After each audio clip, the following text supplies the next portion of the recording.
Hello friends, જય Shri Krishna. Good morning બધાને. સવાર સરસ મજાની પડી ગઈ છે. મમ્મી વહેલા ઉઠીને કરે છે દીવાબત્તી.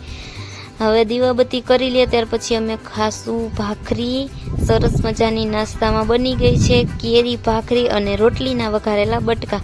હીરુબેન ચાટે છે કેરીની ચીર.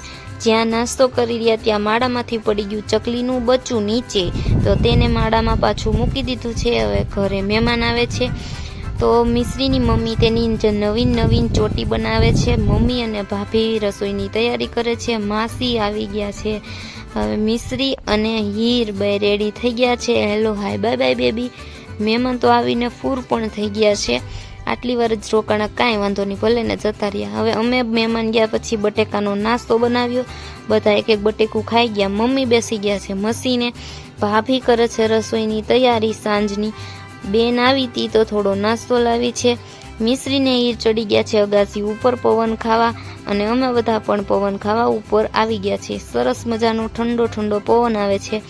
નીચે તો રહેવાય નહીં, એટલી બધી ગરમી છે. સરસ મજાની સાંજ પડી ગઈ છે. રસોઈ પણ બની ગઈ છે તો અમે બધાએ નીચે આવી લીધું. હવે હું કરીશ વાસણ, બેન ને લોકો કરશે પથારી. હવે પથારી થઈ ગઈ છે. બધા સુઈ જાવ. મળશું આવતા વ્લોગમાં.